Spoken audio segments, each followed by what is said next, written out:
চলো আজকে আমি তোমাদের সাথে পুঁই ডাঁটা চচ্চড়ি রেসিপি শেয়ার করছি, যেটা আমার বাড়িতে হয়েছিল। দেখো এখানে আমি বেশ কিছুটা পুঁই ডাঁটা তুলে নিয়েছি, এরপর কুমড়ো আর আলু কেটে নিয়েছি, আর পুঁই ডাঁটা পাতা সবই কেটে নিয়েছি।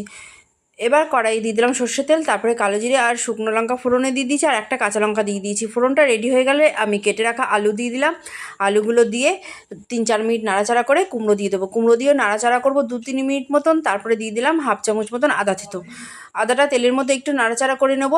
এরপর দিয়ে দিলাম পরিমাণ মতন হলুদ আর নুন, আর দিয়ে দেবো সামান্য একটু জিরের গুঁড়ো, সামান্য ধনের গুঁড়ো দিয়ে সবগুলো খুব ভালো করে 2-3 মিনিট মতন নাড়াচাড়া করে নেব। এরপর পুঁই ডাঁটা পাতা যা ছিল সবগুলো দিয়ে দিলাম, দিয়ে ঢেকে রাখবো 5 মিনিট মতন।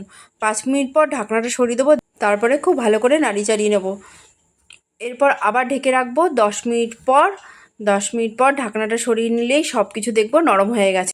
এরপর 1 চামচ চিনি আর 2 চামচ কাসুন্দি দিয়ে খুব ভালো করে নাড়িয়ে চাড়িয়ে নামিয়ে নেব। ব্যাস রেডি হয়ে গেল আমার পুঁই চচ্চড়ি।